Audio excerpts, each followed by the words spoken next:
Welcome to What If I Don't Like It, with your host, Kt Baldassaro. This week's guest will be Scott Tundermann, and the film will be the 1993 cult classic, So I Married an Axe Murderer. Hello, I'm your host, Kt Baldassaro. This is our first ever episode of What If I Don't Like It, and I'm so happy to have you here with us for the kickoff. Let me start by introducing myself quickly. I'm an actress, writer, director, head cook, and bottle washer of film nerdery. Most notably, I wrote and co-directed the film Girl in the Basement, which I made with the help of an amazing crew. Jared Skolnick, Alex Squires, Bob Savage, and Alex Krakauer. Hopefully we can get a few of them on the show at some point. You can see this short horror film, 32 minutes only, very easy to watch, online for free on YouTube.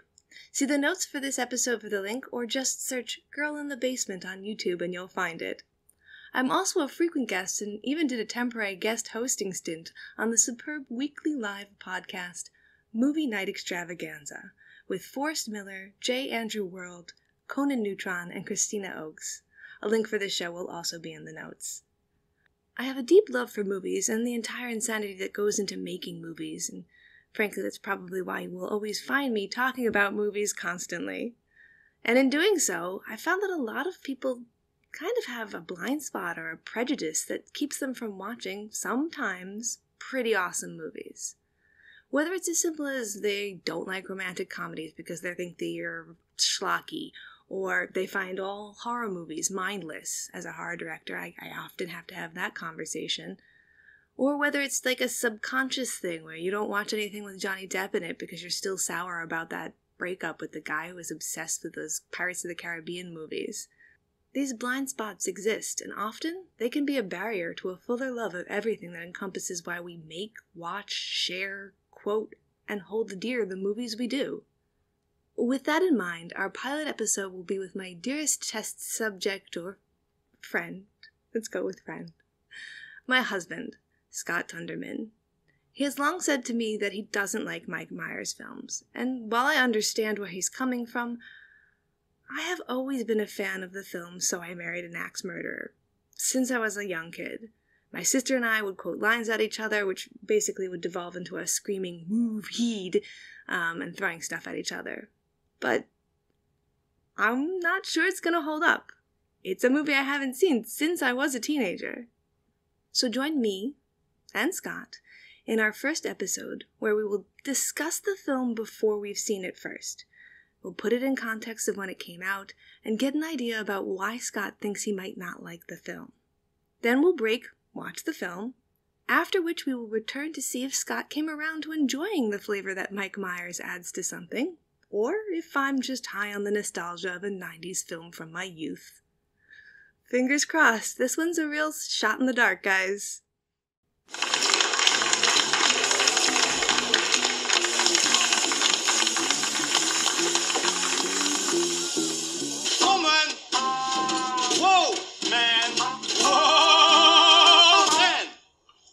She was a thief, you gotta believe.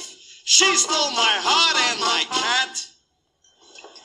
Betty, Judy, Josie, and those hot pussycats.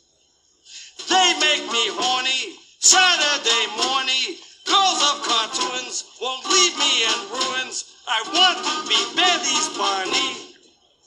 Hey, Jane, get me off this crazy thing called love.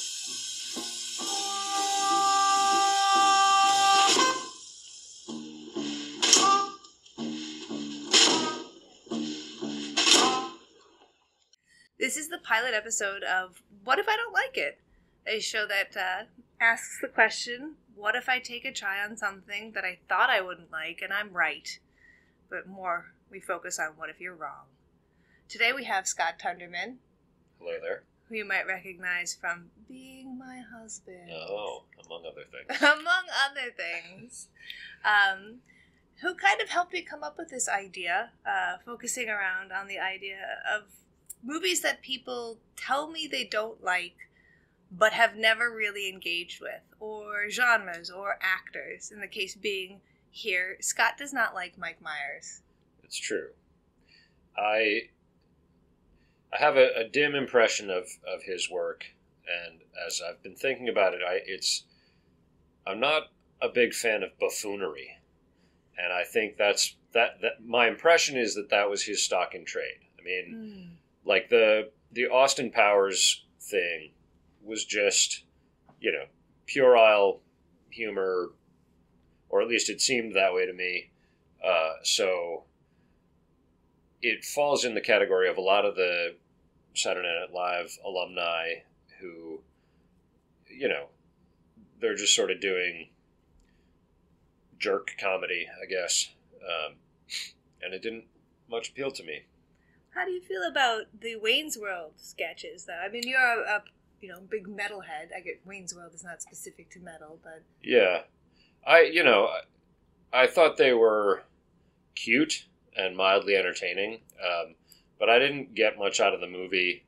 It was cool to do the Alice Cooper cameo and stuff, and like, in sort of a Beavis and Butthead way, like, it's endearing to have these two, like, public access TV mullet heads doing their fan show. But it never struck me as tremendously funny. I think it's pretty interesting because I kind of feel the same way. I mean, I was pretty young. The first time Wayne's World appears in the Saturday Night Live world, it's season 14, episode 13. It's February 18th, 1989. And that's the third episode that Mike Myers is on. So he joins the cast. Yeah. He's on 2 episodes. He's a featured player. And then he comes out with this skit. And it's interesting because Dana Carvey was the church lady and was like George Bush and was a central cast member, and then is playing kind of the sidekick to Wayne, which was a strange dynamic. But I wasn't really watching SNL at the time. It was the kind of thing where I had lost interest, and friends in school would tell me about sketches that sounded funny, but whenever I watched it, it didn't really do anything for me. So I was not really even an SNL fan at that point. Yeah, I would be remiss to not also mention that most of Wayne's World is a female writer, Bonnie Turner, is part of that as well. But yeah, Dana Carvey is a wonderful documentary about the Dana Carvey show and the way that it didn't succeed. It's a pretty epic failing, and all the people who were involved in that cast. Amazing. And when you start to break it down, it's like the who's who of whatever you thought was funny. So for Dana Carvey to be kind of so, like, kind of milquetoast. Yeah. And then he's just absolutely brilliant in a writer's room. I definitely recommend seeing that documentary if you haven't. And then again, Bob Odenkirk, who was part of that show, was part of the Saturday Night Live cast with Mike Myers.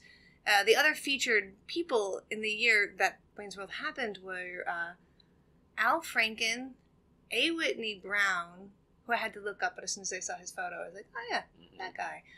And Ben Stiller, but Ben Stiller only for like 3 episodes before he's out. Oh, wow. His first episode in, though, is the first time Elvis Costello comes back to Saturday Night Live after he got banned. Do you remember his banning? I didn't know anything about that. He had been on an episode in the 70s, in like 1977, where he was supposed to play one song. Actually, I have it written down here. He was supposed to play Watching the Detectives.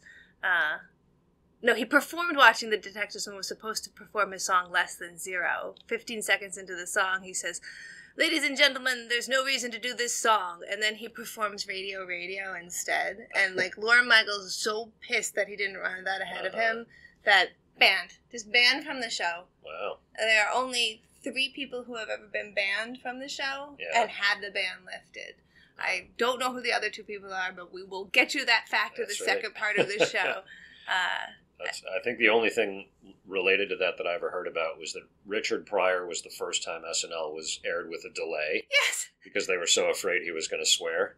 And he was, like, completely professional, 0 problems, but, yeah.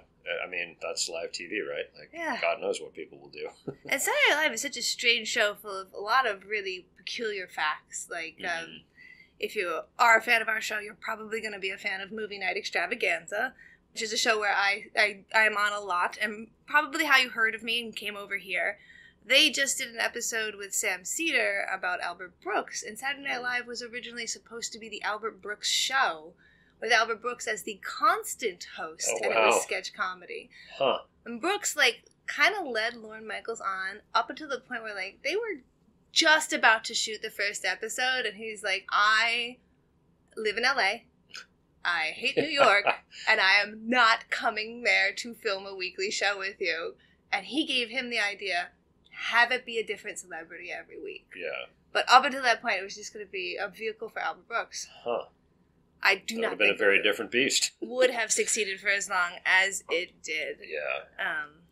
Did you see the Beastie Boys on Saturday Night Live with Elvis Costello later on? No. As a joke, when the Beastie Boys go on Saturday Night Live, they have Elvis Costello break into their version of Sabotage. Nice. And say the same exact line, There's no ladies and reason. gentlemen, there's no reason to play this song, and then they play Radio together. No, that's hilarious. Some fun facts, Yeah. but getting ourselves kind of back onto Mike right. Myers. Right. I think it's pretty easy to feel like he's these big roles. Like Austin Powers, a lot of people know of him from that. There's plenty of those movies. And to a lesser degree, Shrek.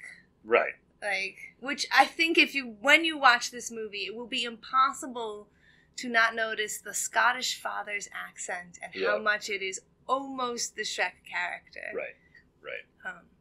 That character was, I think, a lot of people's favorite character. And probably my most, like, I'm not sure if you're going to like him or absolutely hate him kind of character. Mm-hmm. But yeah, a lot of people loved him. Mm-hmm. Interesting fact about this movie, not originally in the script. That character was not supposed to be in the movie. I think that a lot of times I try and tell myself I don't like Michael Myers when he's in a movie that he wrote for himself and produces for himself. Did he write and or direct So I Married an Axe Murderer? And that's where the contention begins. Oh boy. Somebody else wrote So I Married an Axe Murderer. It was Robbie Fox. And the original title, which began being written in 1988, was called The Man Who Cried Wife.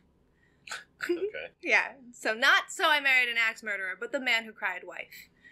Crucially, in the original version, the main character, our Michael Myers character, really does marry an axe murderer. Right. So he's having to deal with that kind of neurotic feeling, and he's cast as a neurotic Jew, and it was supposed to be a vehicle for either Woody Allen or Gary Shandling. Yeah. This couldn't be any fucking further from that. Yeah. So the movie gets kind of kicked around. Mike Myers comes on. He's just done Wayne's World 1. Right. That's it. Before that, literally nothing but like some commercials, some TV. The first thing he ever did was a British Columbia Hydro commercial where Gilda Radner was his mother. Wow. Right? Okay. Which is, Wait, was she Canadian? Yes. Oh, okay. I didn't know that. She is. And one of those like weird baseball facts where you're like, I don't know how this is maybe correlative, but not obviously not causative. Mike Myers' first season was the year that Gilda Radner died. Yeah. His first season of Saturday Night Live. Let's hope it wasn't causative. Yeah, right. Well, also, I like how you sometimes refer to him as Michael Myers, which definitely throws another element into the... Michael Myers. When he's good, he's Mike Myers. That's right. When he's very good, he's So what happens is he comes on, and him and his like scene script writing partner Neil Malarkey, who did That's all not a real guy. I know, no, Neil Malarkey as Peter Murgatroyd, who did the Austin Powers scripts with him, which is like, ooh, not a good sign because we don't like it when that stuff happens. Not very great. Did the Punch Up. And they changed it, often improvising on set, so much that if you talk to anybody who worked on this film, they feel like this is his film. Yeah. There was even an arbitration over the writing credit for this movie, and he lost. So Myers lost? Yeah, Myers lost. So this film is listed online as written by Robbie Fox. Okay. There's no credit for Mike Myers as having written this film. In fact, until I did this deep dive, I thought he didn't write this film. Yeah. Which is strange, because as you watch it, you're like, maybe it was written for him. Yeah. Well, and I think, improv-y comedians like that sort of make a movie their own anyway. Mm-hmm. Oftentimes, because they're so out of pocket improving, it almost doesn't matter what the script is. Like, the other actors might follow the script, but the lead isn't going to. Yeah, which I guess can be good if you're trained with that. Right. And if you're on a Coen Brothers film, they'll just smack you back into place and make you say it as written. Back to one. Yes. As we learned today from Brian Cox, learn the fucking lines and don't bump into the furniture. Those are the basic tenets of acting. So this movie comes out. Budget of the film is about $20 million. It loses $8.5 million. Oof. Worldwide gross is just slightly over 11.5. Yeah. Audience score 53% on Rotten Tomatoes. I'm sorry, that's the critic score on Rotten Tomatoes is 53. The audience is 68. It's kind of a cult classic. Yeah. Roger Ebert called it, when it first came out, a mediocre movie with a good one trapped inside, wildly signaling to be set free. Okay. Which is kind of like, meh. Yeah.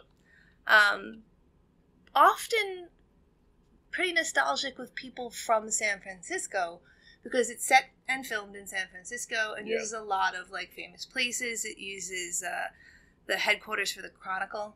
They call it something else, obviously. Right. Have you ever been to San Francisco? I have. Oh. Ben lived there for a couple of years. Oh, yeah? Yeah. Our friend Ben. I visited him from there. Our Friend Tribe. Yes, my friend Ben. Yeah, I didn't spend a ton of time there, but prowled around a little bit. Mm-hmm. Saw the harbor seals down at the water's edge. All right. Made a good impression. Curious. Have you been to the Dunsmuir House? No. Oh, well, you will be, as much of the movie is filmed there. Delightful. Yeah, it's a, like a historic house. It's a historic, big-ass mansion. Yeah. Where some crazy guy, his last name was Hellman. Not that Hellman. No Mayo involved. Mayonnaise fortune. You gotta look that up yourself. Yeah. Not worth their time. Scavenger hunt. Exactly. A lot of movies have been filmed there, although many of which I do not recognize. A View to Kill I recognize. I'm also familiar with Nash Bridges, the television show. Oh my. Yes. And a movie called Delirium in 2018, which has got DiCaprio. I haven't seen it, but now it's on my watch list on Letterboxd. Okay. By the way, plug for Letterboxd if you are a Letterboxd person, which is a place where you can go and see people review films themselves and can kind of get a better answer as opposed to maybe just that critic that always kind of goes the same way. You can find me there. You look for Kt Baldassaro, and also will be in the links on this podcast.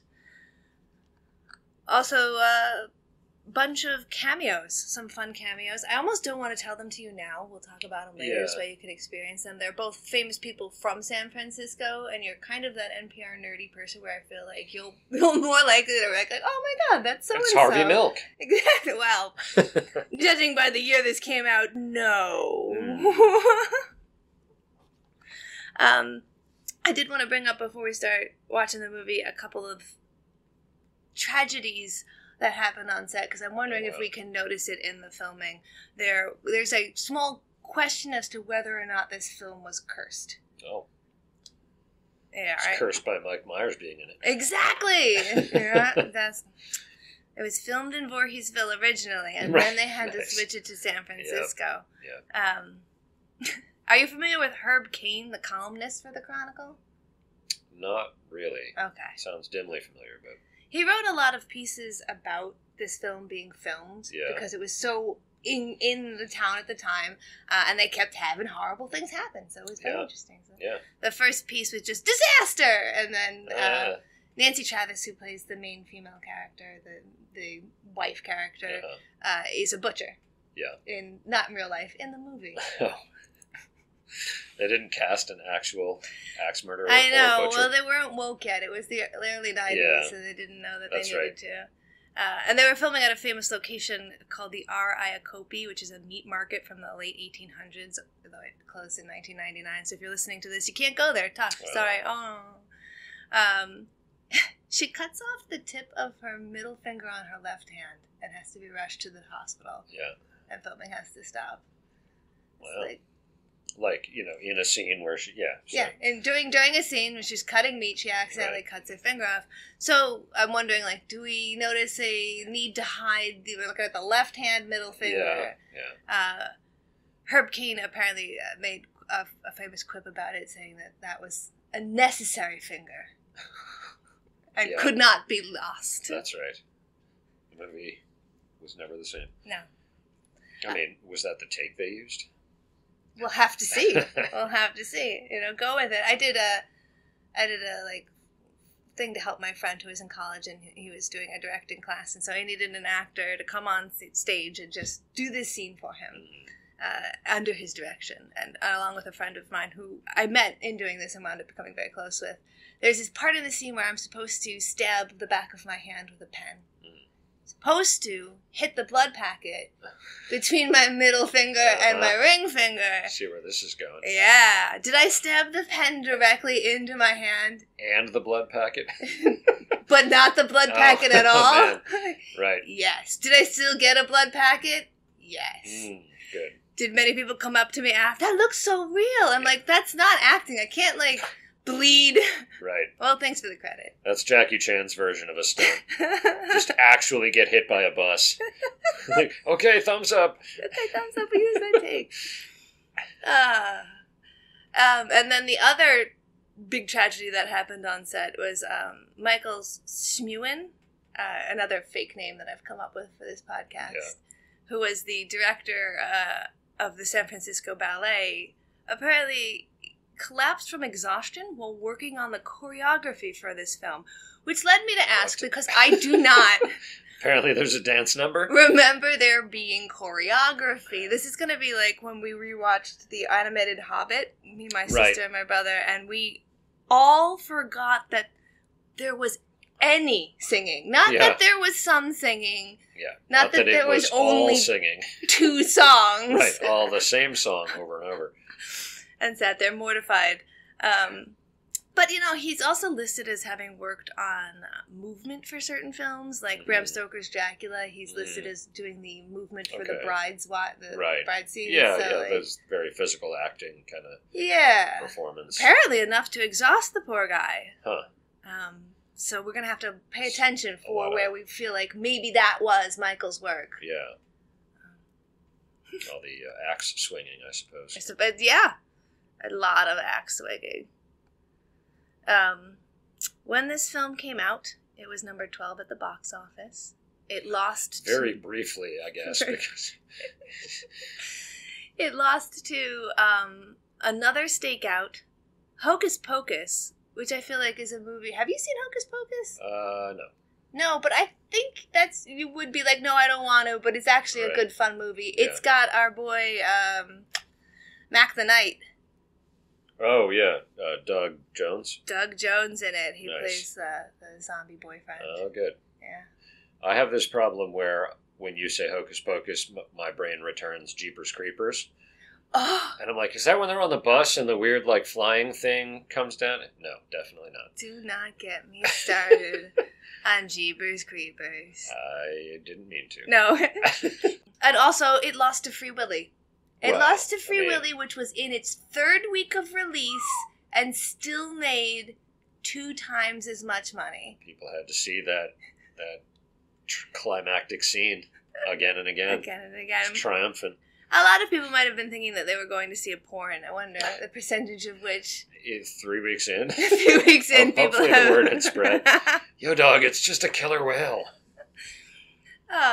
But yeah, Myers was trying to he said this was his attempt to make him seen as a romantic lead and more of a writer's role. Okay. And, I guess I really like it. I do feel like it might be framed in a nostalgic viewpoint for myself because Sure. people have referred to this film as such a 90s film. Okay. And I feel like how do you feel about the 90s? Do you feel like you could grasp the zeitgeist? I mean, I was sort of finishing high school and going into college, and didn't really participate in any popular culture in that window. Like I was getting into, like I was exposed to a lot of stuff in college and like music and movies and you know, the characteristically pretentious artsy kind of stuff that people were into. But and like absorbing the stuff that my coach was into because I was sort of his protege, so I got a lot of like, you know, stuff handed down that way. But you know, I probably went to a movie theater like 4 times that whole period of my life. So, and one time it was for The Crow, which was a big letdown. So yeah, so I feel like I missed a lot of the sort of like mainstream shows and movies. So I do think that there are these kind of like media deserts that you go through when you're in college. Like it's really hard to continue to consume media. I mean, obviously you're really busy. I do think maybe it's slightly because we're dated. Yeah, right. I mean, there was one TV in the lounge for the whole dormitory hall. So I did get into watching ER on Thursday nights. That was like my only like mainstream media consumption. Yeah, well, I mean, with my friends in the hall. That was Ridley Scott taking on, you know. No, that was Michael Mann. Yeah. No. Oh no, we're gonna have to look that up now. We'll look it up and get it back to you. Somebody. George Clooney. It was an action take on the like medical drama, so it was like really entertaining, very different. If you were gonna like watch one show in the 90s, it's not like all you do is watch Friends. Although you guys also watched X-Files. Well, I was going to say, and then X-Files. That was more after I graduated. That got it. The house that we all lived in had the big hosting tradition. Sunday nights, getting into X-Files. Which brought up the tradition of whispering the word scenes. Which is to make everyone shut the fuck up when it goes to the scenes for the next week. Yep. We're always on tenterhooks for the thrilling next episode. I have such a warm place in my soul for X-Files because my grandmother, who didn't speak very much English and was from Italy, watched 2 shows religiously. Whenever we come downstairs, because we lived in the same house, she would be on her like fancy reclining chair watching either Benny Hill or X-Files. Wow. She got us to watch X-Files. Yeah, nice. It's a very, very entertaining show. But yeah, you know, it's not like everybody's laptop is a TV, which it kind of is now. Yeah, exactly. So you can kind of, and TV was on when it was on. If you missed it, you can't just catch it again. I mean, there was that episode of X-Files House, which when it stopped airing, you couldn't see it again. If you don't know what that is. Oh, Home, sorry. Home. Yeah. Yeah. Go look it up. We don't have time to educate you now. We'll do an X-Files episode, maybe. Right. Yeah, otherwise you had to go to the Blockbuster video. Oh, no, I found 1,000 years old. Yep. Yeah, no, there's a bunch of movies that I only saw because they were in the 99-cent bin at Blockbuster. Nice. Right. Ravenous that way. Oh, man. But this film is called like a good time capsule of the 90s because of the soundtrack. Oh, sure. Which contains the Spin Doctors, Soul Asylum, Toad of the Wet Sprocket, the Boo Radleys, which I didn't remember until I looked up, and then obviously that's the song, that classic song by them. There she goes, there she goes again. I think I heard that at the Dunkin' this morning. Oh, ooh. Coincidentally. Ooh. Yeah. And apparently Ned's Atomic Dustbin, but give me a song by Ned Atomic Dustbin. My high school girlfriend it might have given me their whole album, so like when that song plays, my eyes will roll back in my head, and I'll become 17 years old again. Start pointing and screaming. Yeah, I mean they were like all the others, so they're sort of like the modern rock, slightly grungy, whatever from the 90s. It's some people compare the soundtrack to Reality Bites or Singles. Singles was the grunge soundtrack because it was in Seattle, and it was Pearl Jam and Soundgarden and Alice in Chains. That was more like what I would have chosen to listen to, and this was more like the sort of radio stuff. I'm going to give you two fun facts before we go watch the movie and come back Nice. to talk about it. Fact number 1 is there is bagpiping in this film. For the Scottish father. Yep. And the bagpiper that they got because he was the only bagpiper who can play Do You Think I'm Sexy on the bagpipes. Amazing. Which then wound up cursing bagpipe players everywhere, as it is now the number 1 most requested bagpipe song. And this guy...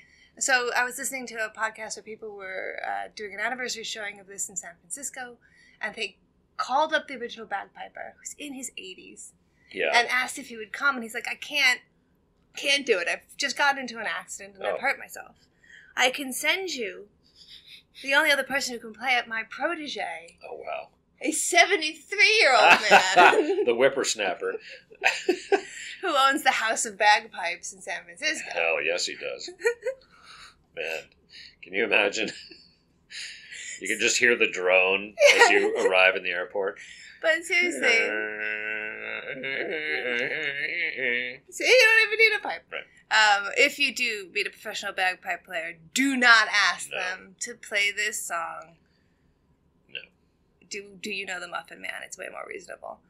And my last fact before we go is that in 2018, for an anniversary showing of this film, the Alamo Drafthouse temporarily lifted its strident no-talking rule and allowed fans to yell their favorite lines at the screen. Yeah.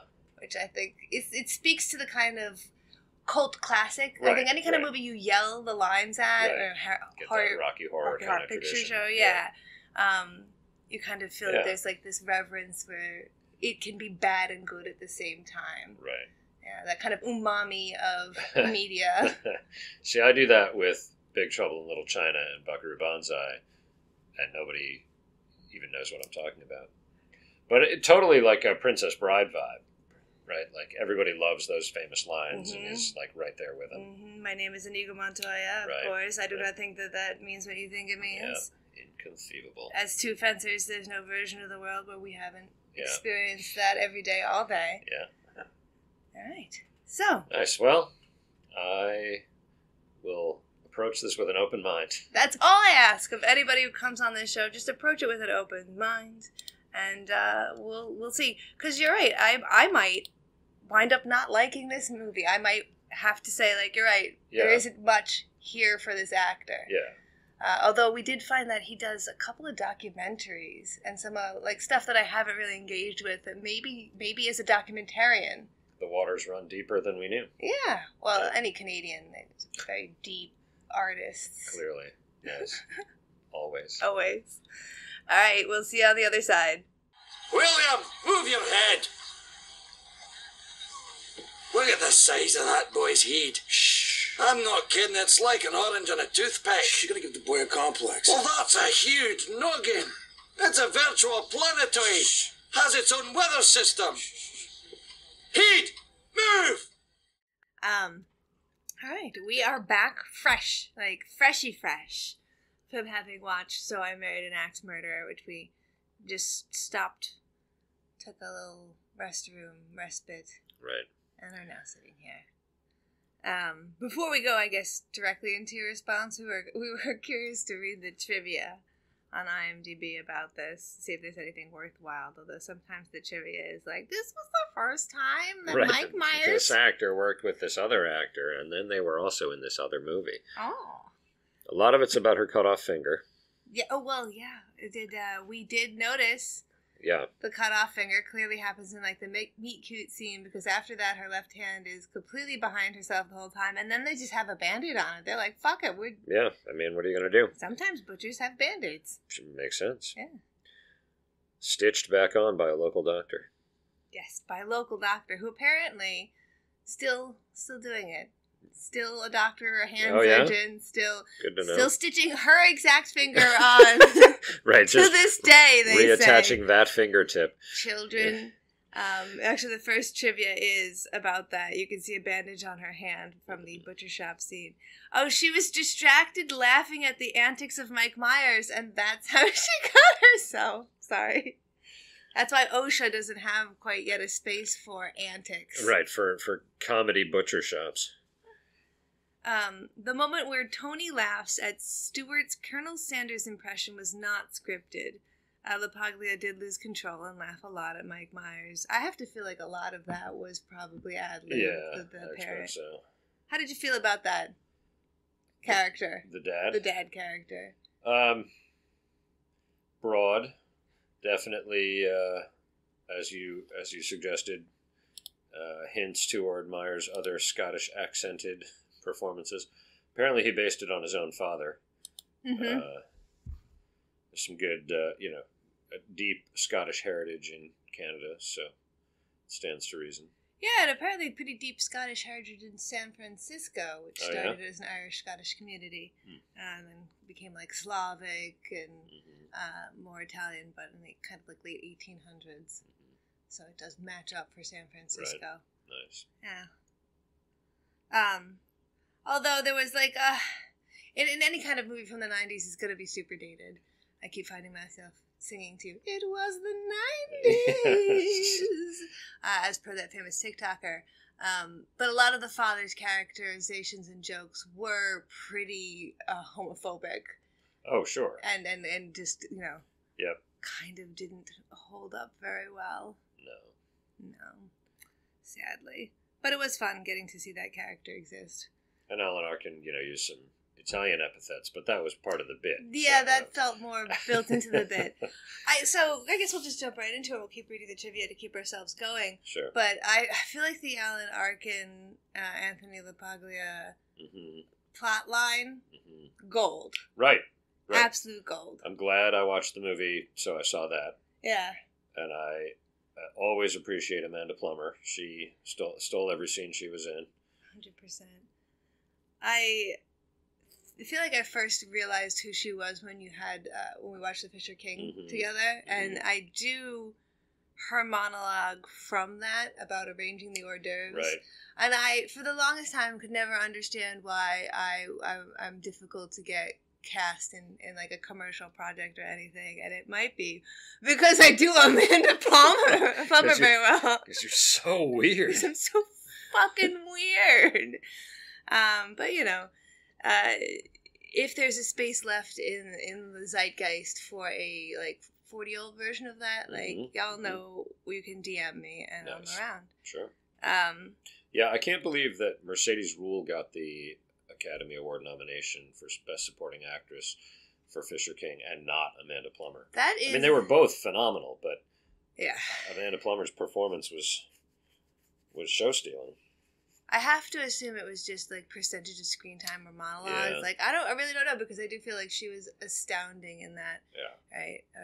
This is our secret endorsement to also go watch that Right. movie. Right. I'm just waiting for. Instead of watching So I Married an Axe Murderer, just watch The Fisher King. No, I'm just gonna like troll around my friend group and be like, "Oh, surely someone doesn't like Robin Williams." That's right, I don't. And then I can don't call me Shirley. and then I can sit them down and be like, "We're talking about The Fisher King this week." Well, that I think is a great example, and he really turned his career. It's like we've talked about, Mike Myers doing stuff other than his slapstick, and all these other comedic, and like Will Ferrell can do dramatic stuff, and Robin Williams. I think that was sort of a turning point, as I see it, for him going, and he was still very funny, but then had incredible emotional depth, and then he did a bunch of other movies that were like really truly dramatic or whatever. Yeah, I think it's really funny how comedy doesn't I think of comedy as like the flip side to horror.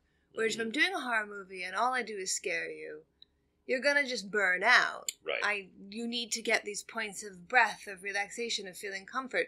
So in a comedy movie, why not have beats of sadness as the opposite to create? Yeah, you almost need relief Depth. from the comedy, just like you need comic relief in a suspense or horror kind of situation. And that might be why more often than not, movies that I like in that genre are labeled dark comedy. Or instead of a horror movie, it's a suspenseful thriller. Right. Because we want to pretend that it's somehow better and deserve it of a different type. Yeah. Well, because it has more substance than just the one note. You know, Mm-hmm. like, it's not just the same, like, dumb trope over and over.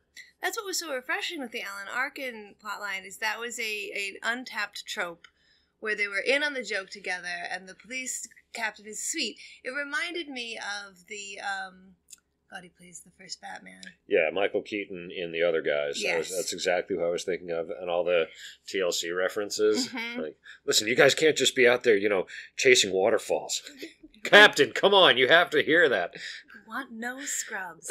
And it's just this really, like, well-meaning, caring Right, captain right. who's kind of like, a goof. Yep. Yeah, and again, like, both Michael Keaton and Alan Arkin, like, are actors with gravitas who have done comedy and done it brilliantly, but, like, get to have these cameo roles Yeah. that totally slay. And there's a bit of a fourth wall breaking where we as the audience know Right. lines to the TLC sagas. We as the audience get to watch Anthony LaPaglia give acting tips. Right, give notes. As he's was like that too biting much? his little fingers. I thought it was good when I came in, but then it got a little too much. Oh, God. Yeah. Delightful. Delightful. Most of this trivia is just about the cut with the hand. I did read that she married the producer after this movie. That's true. So yeah, a lot of people say if you don't even like this movie, you can admit that at least a couple was founded. A love was struck in this movie. So he married an axe actress. An axe actress, yes. Or something. Something like sure. Whatever. Yeah. We'll workshop that. Something I wanted to ask you before we watched the movie, but I decided to let you watch it yourself without framing it around this. And we kind of, at the end, where you asked me, what is his job? Right. What is his, which is, valid question. Yeah. Because his job is apparently beat poet, which is not a job ever in the history of the world, let alone there. Right.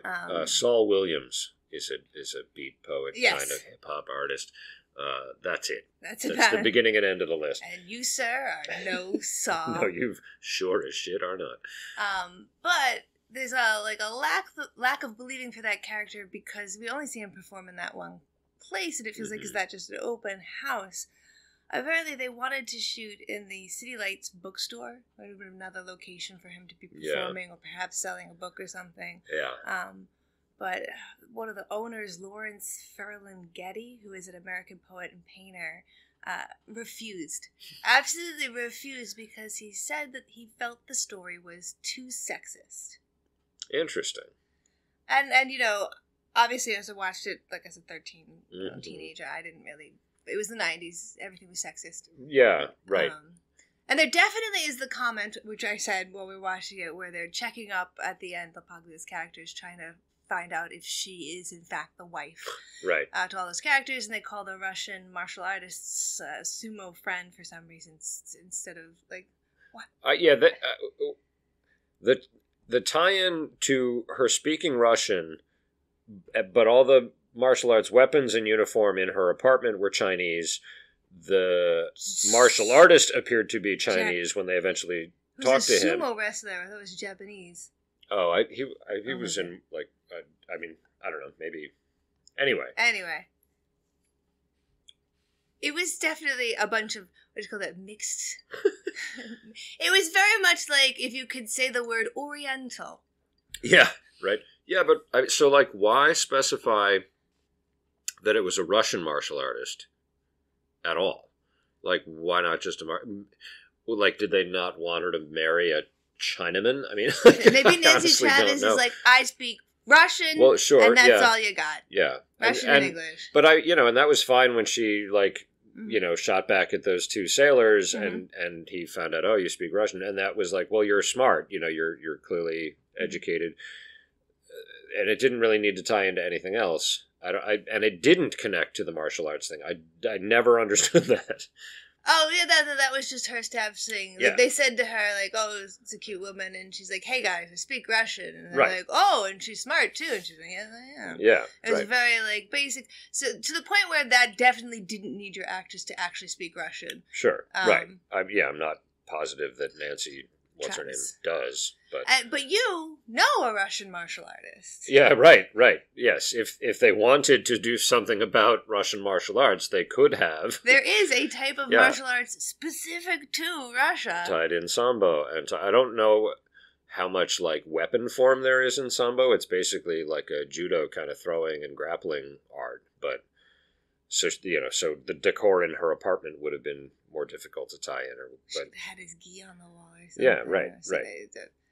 But in that scene, they call up and the colleague says, yes, that's her, but she's gained a lot of weight since then. Which means either she was, 11 when he married her and she became an adult, or she was literally a skeleton and now has flesh. Like 109 pounds maybe in this movie? Like the slimmest.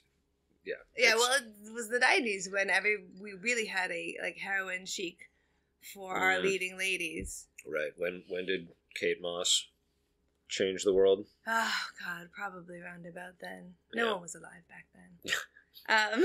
She did really remind me of, like, how there are flavors of Barbies, where you have brunette Barbie, blonde Barbie, very on topic right now. She was like Andie MacDowell blonde Barbie. Right. There were points in time where I could not convince myself that I wasn't looking at a bleached blonde version of Andie MacDowell. Yeah, I think similar sort of angular facial structure and very toothy smile, and the kind of frizzy hair. And very dressed like it was the 90s, which was the height of her popularity.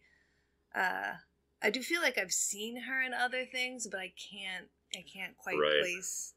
Right. There were a lot of cool cameos. We did talk about Alan Arkin. I enjoyed Stephen Wright. Thank goodness for Stephen Wright. Love him. The Bush pilot. Yes.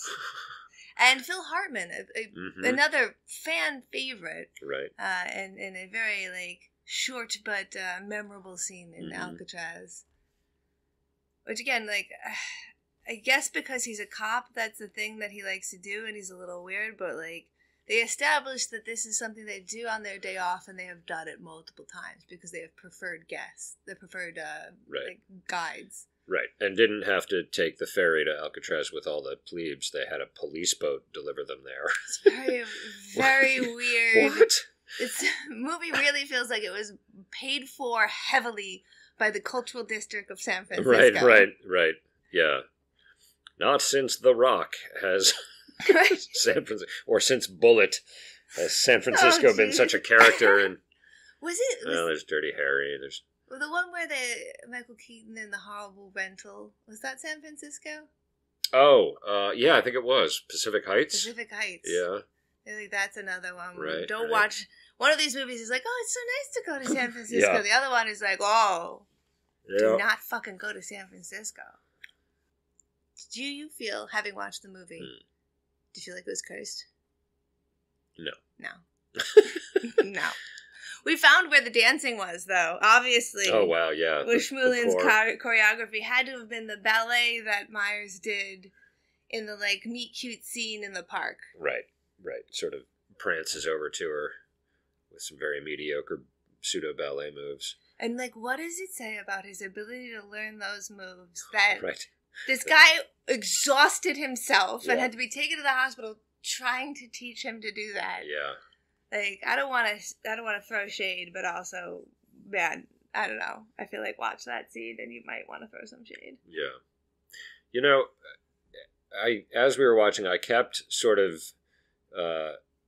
conflating Mike Myers with Jimmy Fallon. Yes. And I've been thinking about the recent revelations about what a bastard Jimmy Fallon is on his show. And when you made that comment about trying to teach Mike Myers to dance, and I just feel like Mike Myers is probably a handful all the time and impossible to manage and terrible to direct because he's the class clown. He's always trying to get attention and get a laugh, and so I could see him, especially with a choreographer who's used to having authority over the dancers and being treated like a god, having the star Mike Myers uncooperative and trying to make more jokes than right, trying to Yeah, because like he was doing so many jokes, poor Nancy Travis cuts a finger off. Right. The montage of their relationship where it's just him pulling a face and her laughing like she's eating a salad. Like, I don't think he's that funny. I don't know why she's laughing so hard. Well, I think that fact is interestingly reflected in the following. Mm-hmm. The documentaries that he's done, he has also starred in. Mm-hmm. He himself plays himself in those documentaries. So even as a documentarian, right. And even in the one that he directed, he can't not be in front of it. He needs to be in front of the camera. The focus of attention. He needs to input his voice. Which is interesting. We were just watching that television show where the guy, this fictional character, is trying to get a documentary made, and a documentarian critiques it and says, mm-hmm. This isn't unbiased. You've made yourself so far into it, it can't be considered a documentary. Right. Yeah, this is your mouthpiece instead of you just revealing the information and keeping yourself out of the focus. It's an interesting way. I had not thought of defining it in that way, but once you hear someone say it, you're like, yeah, that is so clearly how that feels. Right. I wanted to ask you if you related at all with the paranoia of having a date that you thought might kill you. Which is more a lead into the fact that I have. Yeah. But maybe you have. Right. Let me see. I don't think I've ever dated anyone of whom I was physically afraid. No. And as in the movie, in a perhaps a comedy of misunderstandings. Yeah, right. No, I mean, I think it's a relatable thing, the sort of the under premise of the movie that, like, as you're connecting with someone, you don't really know them, and, everybody has secrets, and I thought it was a genuine note that, like, people kind of self-sabotage relationships because they're afraid of commitment, because they manufacture a problem because they're fearful. So, like that was a genuine note for the story. Oh, yeah, and that has to have been relatable because that's the major trope of Seinfeld for many years is Jerry's, like, ridiculousness. Right. Yes, I was personally thinking about the time that I yeah, I know this story. Of course you do. I was going on a date. I had just moved to Western Massachusetts from Queens, New York, and I was adjusting to the kind of ruralness of the general area. And if you haven't visited, we don't have street lights. Yeah, often no sidewalks. Mm-hmm. And I had met someone who wanted to take me on a romantic date to a waterfall at night, but did not want to tell me that because, like, movies and shit, it's romantic. Yeah, it's a surprise. So we get in a car and we drive, to me, what felt like an hour and a half straight into the darkness of another direction. I had no left, west. Mm-hmm. In doing it now as an adult, 15 minutes. Yeah, maybe 20 minutes. 20 minutes from college, but to, like, north of here. And then he just pulls over to the side of the road. It says get out. It says get out. In the woods. We're like at an overpass, like there's like a bridge, and you could see that there was water. Trail. There was in fact a brook running. Bless his heart. So as soon as he gets out of the car, I slam all the locks. Slam all the locks on the car. In the Ford Explorer that we are in, and I'm like frantically trying to get my Nokia flip phone to have reception. Yeah. As he's, like, banging at the door, trying to explain to me that it's just a waterfall. It's a lovely spot, Chapel Ledges out in Nashville, Mass. Yeah. After about 10 minutes of screaming through the glass, he convinced me to go take a look at it. No, you didn't just let him back in to drive you home. You actually went to the waterfall. I did go and look at it over the edge of the bridge. Yeah. Okay. Confirmed it existed. Right. And then waddled back to the car, not at all romanticized. Right. Or wooed. Ironically, you do get a thrill from horror movies, so it could have been a turn on. I guess not like real life horror is not as much of a turn on when you think you might be murdered. No, it did not end well. Yeah. I did not wind up getting to meet Amanda Palmer. Right. More's the pity. More's the pity. So I realized something while I was watching Mike Myers, and it is that he acts the way Sarah Sherman acts on SNL, which is so broad and winking all the time, and like bopping her head so you know she's doing a line, and like he's not actually acting, he's doing a bit. He's doing Mike Myers. Would you say he's sort of like a Brechtolean Saturday Night Live? No, I would not say that. Including the audience in on the joke as a layer? Yeah, no, it's the Fozzie Bear problem. It's like, I'm so desperate for you to pay attention to me and laugh at what I'm doing that I can't just let the joke be. I have to like elbow you to make sure you're wink, wink, nudge, right. Know what I mean? Yeah, exactly. Or as Leto does it. He tells the joke 3 times and then get it. Yeah. There were multiple times where I said this comedy is very Catskills. Right. Yeah. Right. Which, could have a nostalgia factor, but it's not going to hold up. Yeah. Well, yeah, I mean, with the old people in the restaurant at the honeymoon place, like, the other guy being Catskilly was fine because he's like in a broad, like a wide tie and a gold suit with a bad toupee. So like, sure, that resonates. But yeah, he even did like an Austin Powers like head gesture kind of thing in So I Married an Axe Murderer. To like, it's almost like a pun dog face, right? Like a yeah. I think that's a pretty common Mike Myers like punctuation for his comedy. Right. Yeah, but that's not acting. That's like a sketch at best. So if you have to say "Don't you get it" at the end of every joke, even with your face, it's probably not a great joke. Right. That is my opinion. This film features haggis. Yes. It does. Right. Have you ever had haggis? I've purchased haggis. No, I actually have had haggis. I did order haggis when I was in Scotland. Good for you. And it was not what I expected. It did not come in a sheep's stomach. I can tell you stuffed why. with meat and barley, because it's unsanitary. No.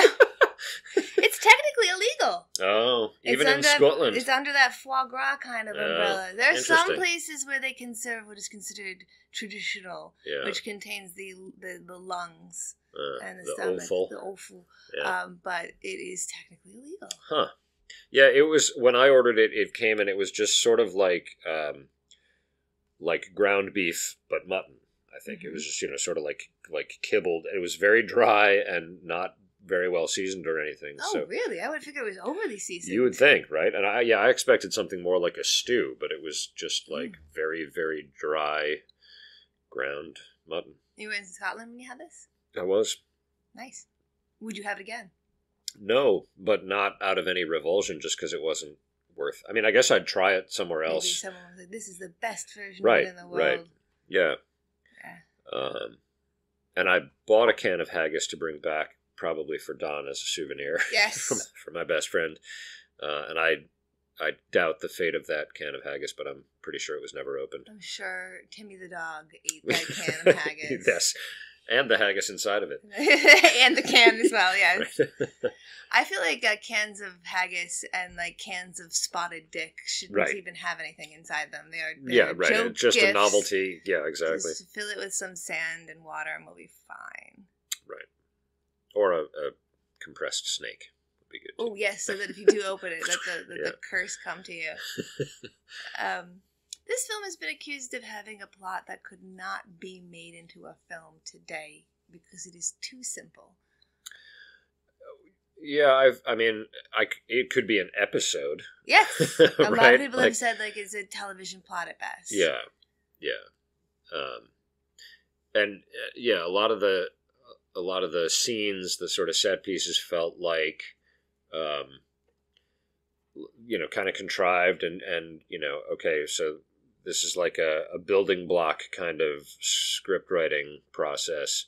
You know, like, well, we have to show them do this, and then we have to show them do that, and then we have the scene with this, and, you know, and it was just, it felt sort of like a workaday, fill in the blanks kind of. Meet cute montage. I mean, romantic comedies, especially from this period of time, are definitely formulaic. Right.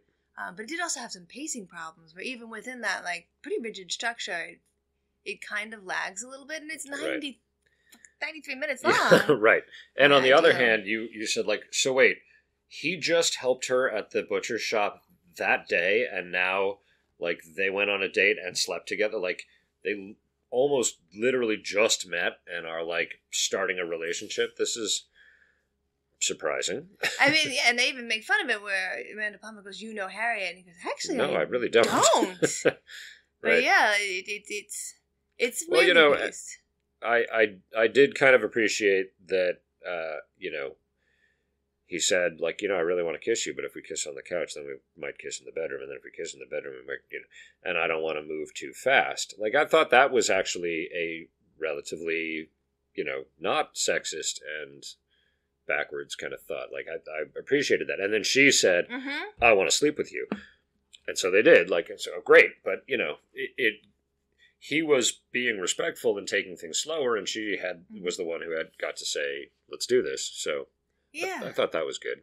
It was definitely different, and kind of makes you wonder, like, wait a minute, that should be your first red flag.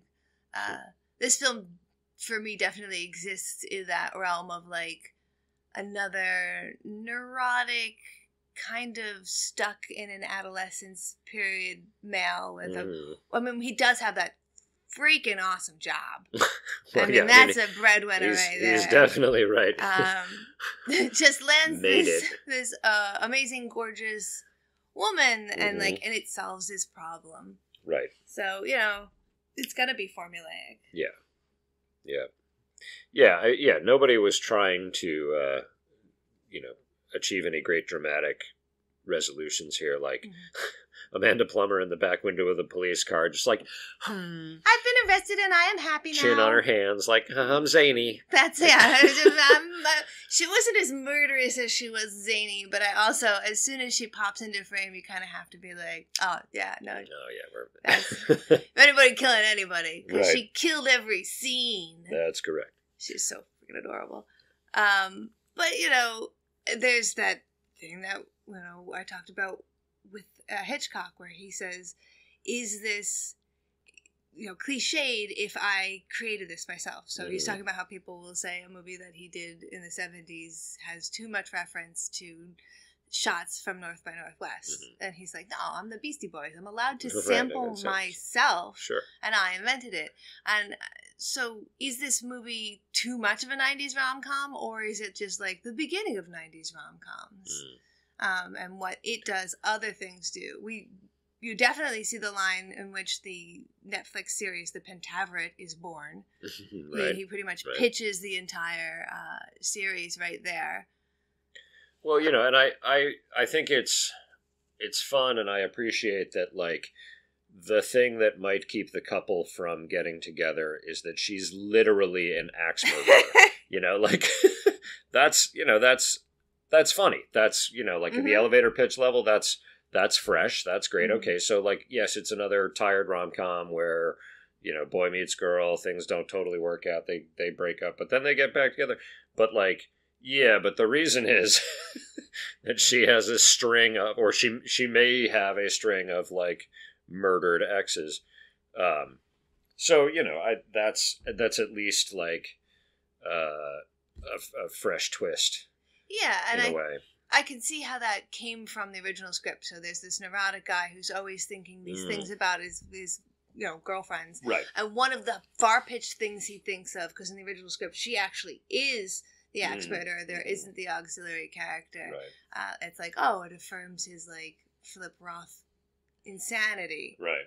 But I kind of feel like it wouldn't have as many interesting ancillary characters. Yeah. I think that the Jewish family probably would have been significantly more, like, tropey and boxed in and annoying. And you definitely wouldn't have gotten the awesome scenes with the Scottish mom and Anthony LaPaglia. Right. The mom was delightful. It would have been fun to have a father who was like a famous Scottish actor instead of just, again, Mike Myers craving attention and doing the if you think I'm sexy with the bagpipe. Like, that was another just...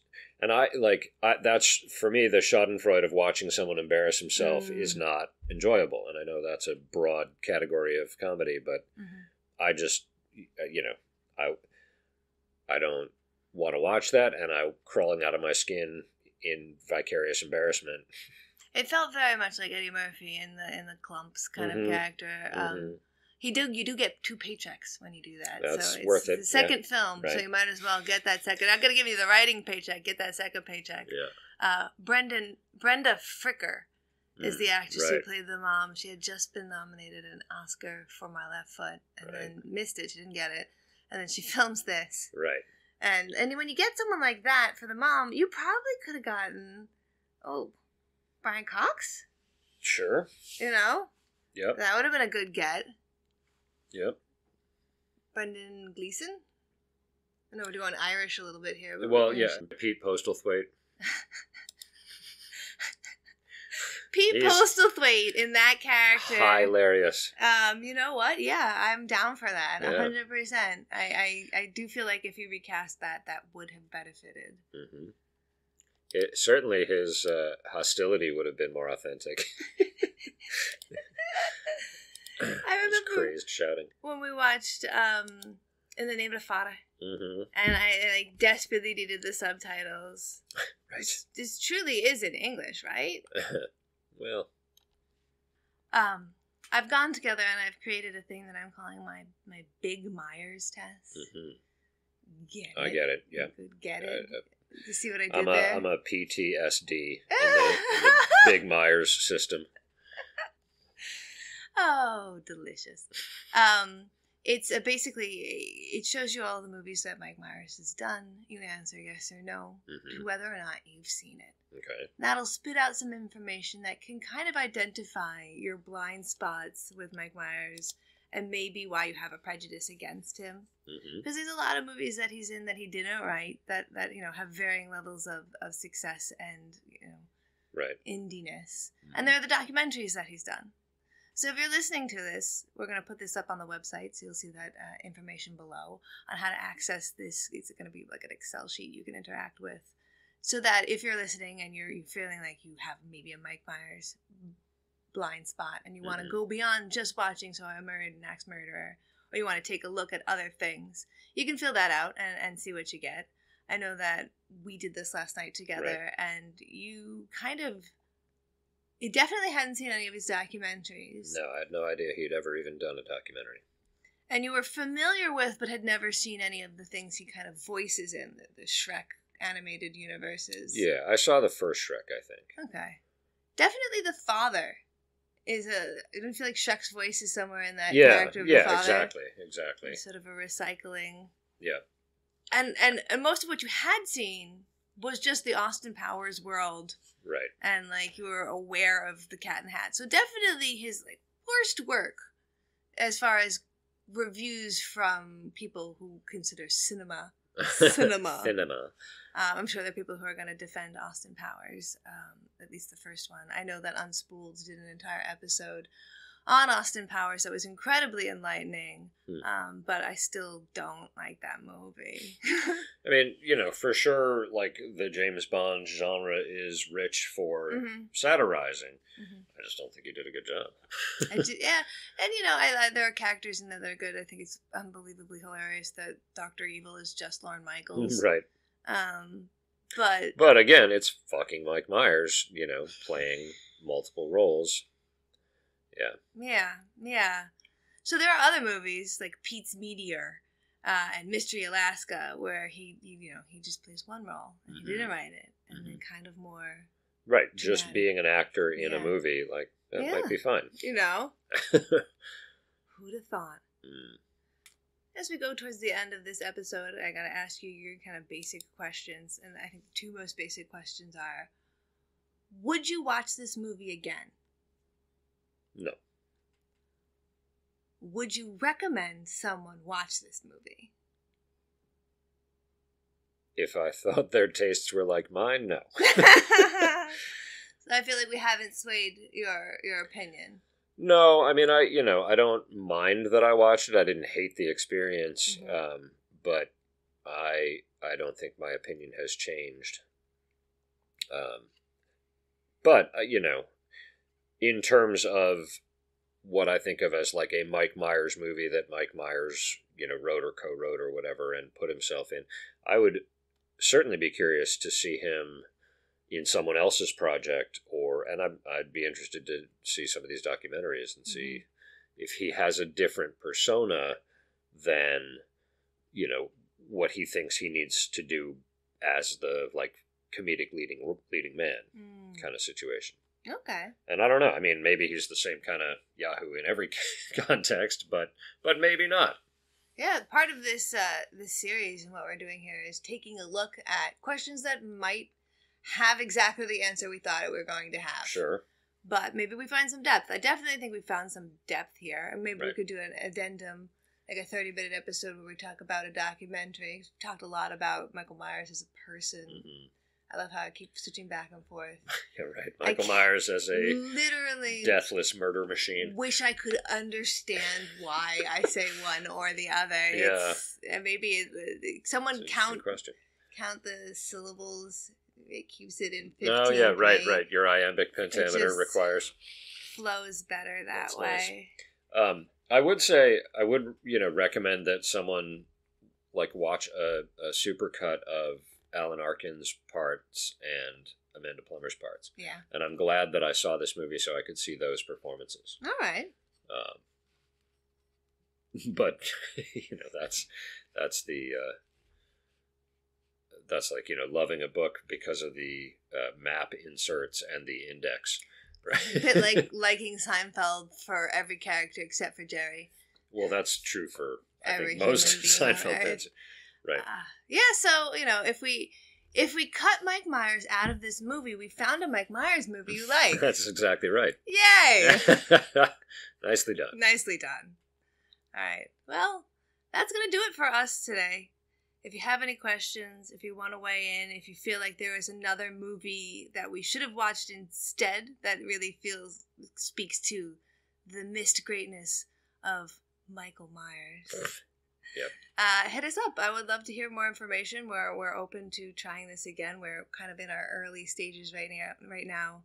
Yeah. Why would I say meow? Yeah, I need to get you to get out of the car. So any suggestions, we love to hear from you guys. It's just nice to know that literally anyone is listening. All right. Well, thank you. This was fun and enlightening. Thank you so much for being willing to watch a movie you categorically, by the definition of this show, did not think you would like. That's true. And but, I guess that the last question is why? What if you don't like it? It's okay. It's not going to hurt you. It's still fine. Kids, it'll grow back. Well, that's it for this week. Again, thank you so much for joining me today on the first episode ever of What If I Don't Like It? I appreciate your willingness to engage with a film that perhaps you didn't think you would like.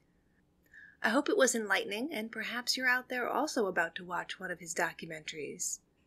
If you are, or if you had a change of heart on Mr. Michael Myers after watching this film, please let me know, either in the comments here or on Instagram, Facebook, Twitter, etc. See the liner notes for the links, or simply search What If I Don't Like It on social media.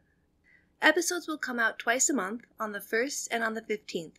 Please join us next time on December 15th as we keep this month's theme of Mikes You Might Not Likes and talk with Ariel Faithholds as she takes the plunge, and so do I, frankly.